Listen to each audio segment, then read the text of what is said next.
Hey, what's up, ladies and gentlemen? This is David Benjamin from HealthyWildandFree.com. Today I want to share with you why your colon health is so important and why and how you can detoxify your colon and remove up to 20 pounds of fecal matter from your colon.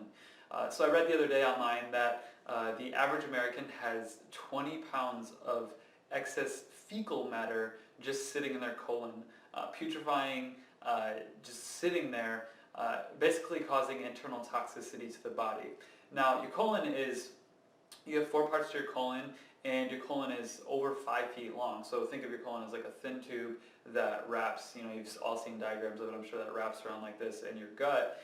And what its job is to do is to process waste, so to, process like bowel movements and things like that, and, keep your body balanced in terms of nutrition as well. So a lot of the absorption practices of your body come in from the intestinal system, from your colon, from one part of it or another, which, absorbing vitamins and minerals and things like that. So basically the colon's job, think of the colon's job in your body, is to take the nutrition, take the value from the food that you eat, and to assimilate that into your bloodstream and into your other organs and tissue, glands and things like that in the body, and appropriately kind of pull that away from the food, and then to take the rest of the food and create fecal matter, which is crap, and excrete that from the body. So fecal matter is obviously meant to leave the body, and it's meant to be regular. You're meant to have regular bowel movements if you're healthy. So if you're eating a healthy diet, you're eating foods that aren't inflammatory, aren't pro-inflammatory, or basically anti-inflammatory foods, your gut isn't reacting, and your body can properly utilize the colon to take the nutrients and excrete the waste. So that's what it should be doing. So your body you should be having really 2 to 3 bowel movements a day. It really depends on how much you eat as well, but you should be having a bowel movement fairly soon after you eat a meal, around an hour, 30 minutes, an hour after you eat a meal.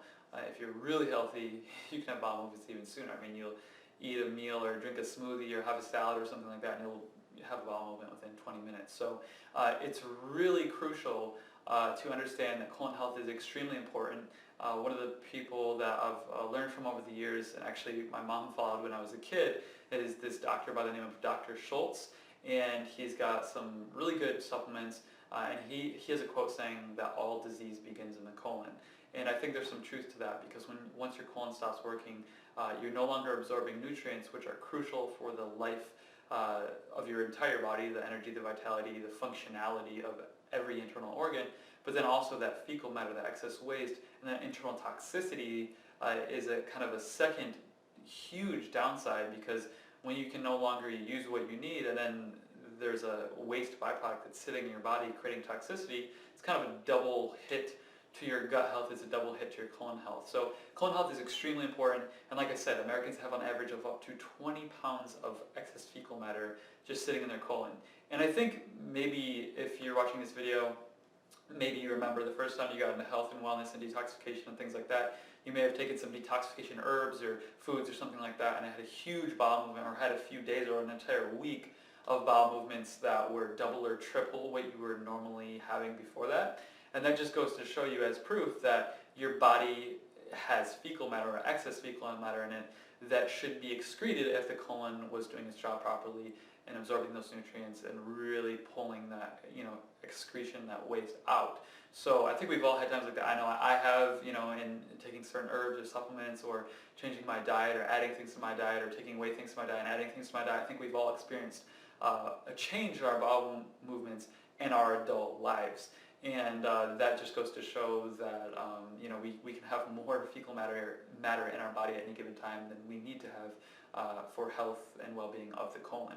So with that being said, I'm going to share with you around 5-6 different tactics, different things that you can do starting today to begin to detoxify your colon, make sure your colon is absorbing nutrients properly, and removing excess fecal matter. So first things first, fiber is extremely important for colon health. Now, there is some distinctions here.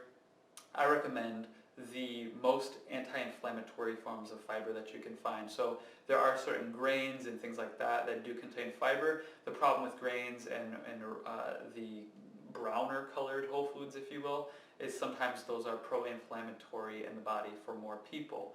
When we step back and we go into the greener category, the vegetables, the fibrous vegetables more so as opposed to the fibrous beans, legumes, grains, and things like that, typically these foods are less inflammatory, which means they're more beneficial for the majority of people. They're more nutrient dense, they're less inflammatory, and they're going to work in different ways. So it's important to get plenty of fiber in your diet, specifically leafy greens, kale, chard, romaine, spinach, all different types of leafy greens and vegetables in general that contain fiber. Another important thing to keep in mind is to get both soluble and insoluble fiber in your diet. These are two different types of fiber. Soluble and insoluble fiber work in two different ways. One form of fiber acts as a brush. Think of just brushing out, brushing out like a strong roughage. The other is a lubricant, lubricating the walls of the intestines to make things slide easier. So one creates easier flow and one pushes through. So you need soluble and insoluble fiber. My best advice and recommendation for that is to get chia seeds in your diet. Chia seeds are an excellent source of insoluble fiber and soluble fiber as well. They're a great source of both fibers. I believe they have both fibers. If not, they have insoluble, or soluble. I really don't remember. I'm drawing a blank here, but I know chia seeds are great for your colon and producing and having. Chia seeds are the slippery form of fiber, and I want to say that's soluble. Yeah, water soluble. So the chia seeds are great for kind of creating the slipping through, if you will, or lubricating the walls of the intestines. And then roughage, like leafy greens, is great for other fiber sources. So get both soluble and insoluble fiber. Leafy greens and chia seeds are absolutely great. Fennel is also another great source of fiber that helps to use as roughage to push things through the colon and help support the colon and its detoxification and excretion properties overall. So fiber is really important, and it's the first and foremost thing. The second thing is water, and these are in no particular order, but water and hydration is huge. Most people are dehydrated. I would say 70-80% of Americans are dehydrated, and that is because of the high salt in our diet, the high sugar in our diet, the high load of things in our diet that are dehydrating the body. So even if you do drink enough water, the salt, the sugar, the other things that are dehydrators in the body that cause your body to excrete fluids at a faster rate cause you to be dehydrated. So it's important to reduce sugar, salts, things like that, but then also increase your intake of water, specifically if you can, spring water, purified water, ionized water, reverse osmosis, distilled water, kind of further down the list if need be, but anything but tap water, really, just high quality, pure water. It's going to hydrate your colon. And a good thing to understand and tell from that is if you have dry skin, dried lips, if your lips are dry and they start getting chapped, and even the size of the bottom lip, if you've looked at your lips and if the size of your lip kind of gets bigger and drier,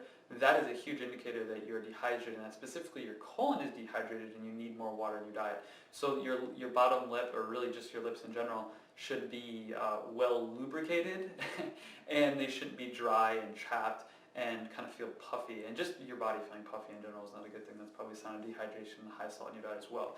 So fiber number one, insoluble and soluble fiber, both. Drinking plenty of water number two. Next, a great thing on the list is probiotics. Kombucha is great. It's a probiotic-based drink. Good but beneficial microbes for the gut. Good bacteria are important. And also prebiotics. So P-R-E-B-I-O-T-I-C, prebiotic, and P-R-O-biotic. Prebiotics and probiotics are both great. Probiotics are good bacteria. You can get that through kimchi. Water kefir is great. As far as foods is concerned, sauerkraut, which is a German dish, is great. Kimchi, which is an Asian dish, is great. Those are both kimchi-based vegetables. Fermented vegetables, cucumbers, things like that are great. But then in drinks as well. Prebiotic foods are precursors to creating probiotics in the gut, in your colon, in your gut flora, to keeping that microbiome healthy.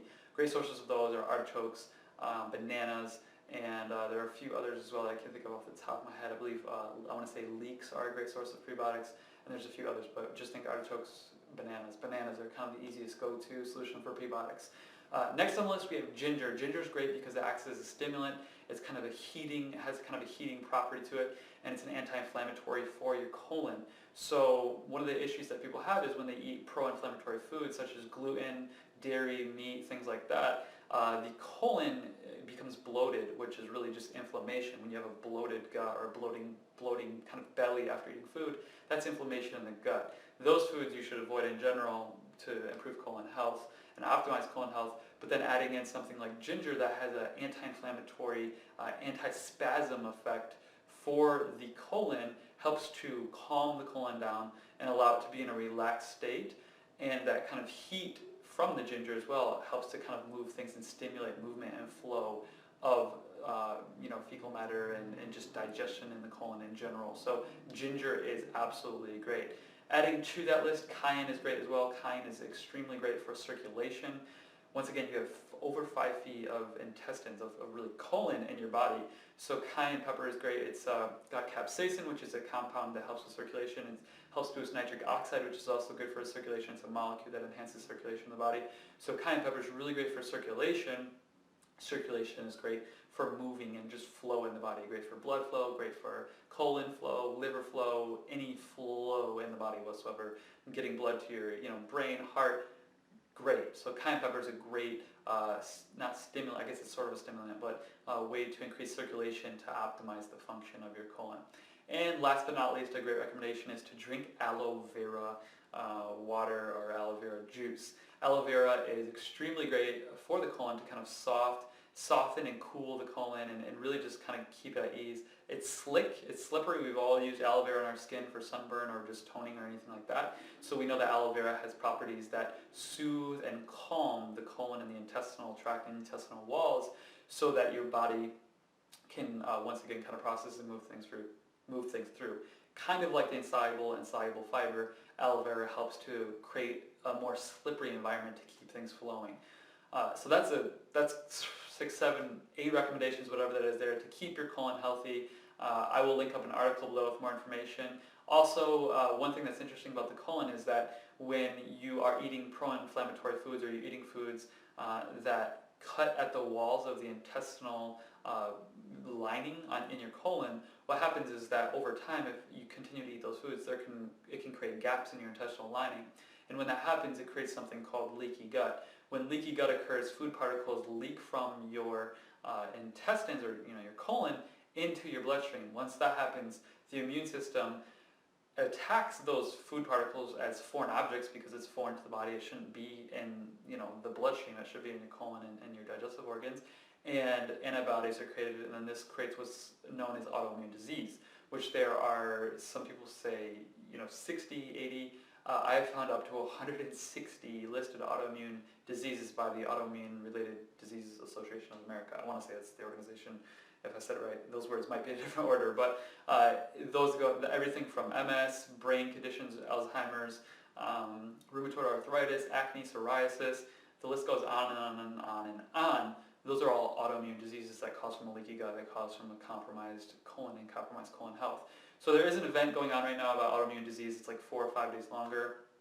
If you go to bit.ly/betrayal series, and I'll put that link on the screen and below this video, you can subscribe to that event and watch the event. They're releasing a new episode each day, so I highly recommend checking that out as well. So I'll link up the article below along with more information to the event. If you enjoyed this video, if you learned something new, please like, favorite, share this video, and subscribe for future videos below. And I will see you next video. Make sure to live healthy, wild, and free. Bye.